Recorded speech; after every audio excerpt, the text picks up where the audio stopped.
Shalom, shalom. I want to start off by giving all praises to Yahweh Bashem, Yahweh Shai Bashem, Harakakadash. Double honors to the elders of Great Millstone who rule well and are the elders of all Israel. Whether you receive it or not, honors to you, Akim, for doing this work, presenting anybody's living sacrifice. Sincere shalom to the Akim Akbar, learning this truth. Jump right into it. Talk about the famine, because it's coming soon. We're in the year of prophecy. This is Amos 8 and 11. Behold, the days come, saith the Lord, that I will send a famine in the land, not a famine of bread nor of thirst for water, but of hearing the word of the Lord. And they shall wander from sea to sea, and from the north even to the east. They shall run to and fro to seek the word of the Lord, and shall not find it. And that's really straightforward. The Lord is, at the time of Jacob's trouble, was going to remove his men from the highways and byways. Is what you grape juicers confuse as the rapture is going to be the remnant being removed from the Most High's wrath. Let's hammer that away.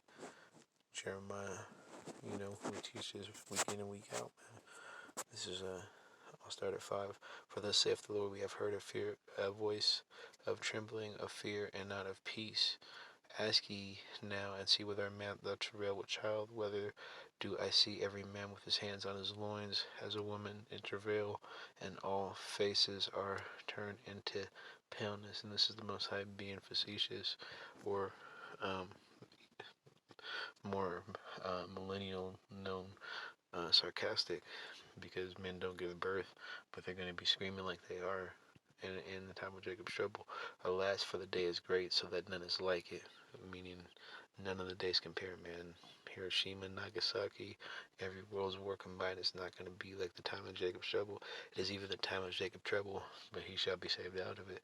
Because, like I was teaching, the remnant is going to come and remembrance and repent for their sins, and teach, and those that the Most High chooses, that 144,000 of souls that were written, and they can't be taken from them.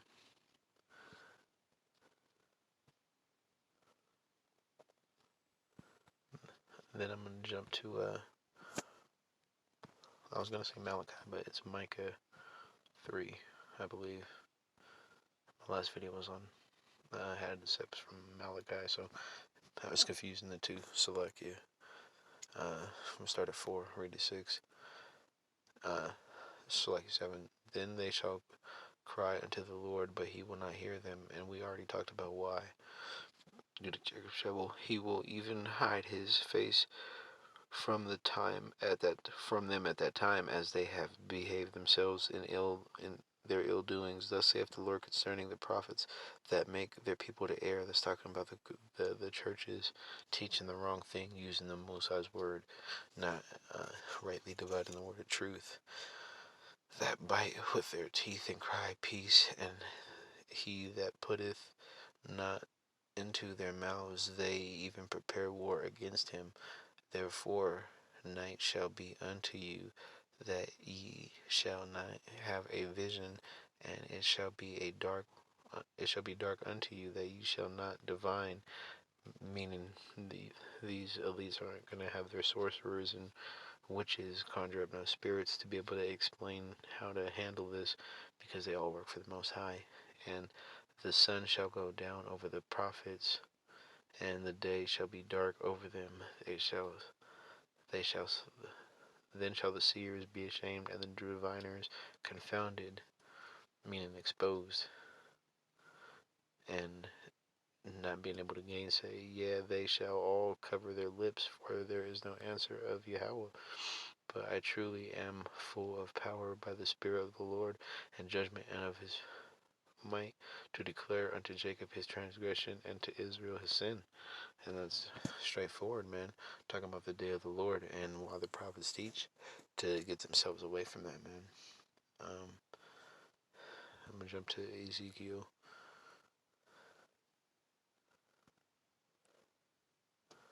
33,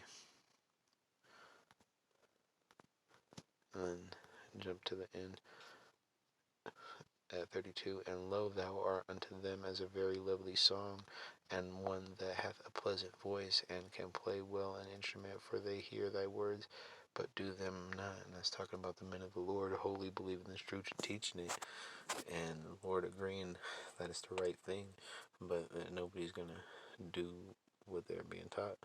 Well, the 2/3 aren't going to. I'm not going to say nobody, because there is going to be an elect. 33. And when this come to pass, lo, it will come to pass, then shall they know that a prophet have been among them. You know, and when this comes to pass, then you'll know that the men of the Lord are telling the truth, because it was foretold, and that's all prophecy means. And if we're just foretelling something that was already written, it doesn't take away from being a prophet. And I'm gonna close on that. I'm going to give all praises to Yahweh Ba'Shem, Yahushua Ba'Shem, Harakak the blindness to the elders, a great millstone who rule well. Honest to you, I came out there doing this work of truth and sincerity. Sincere, I came coming to this truth across the four corners of the globe. Shalom.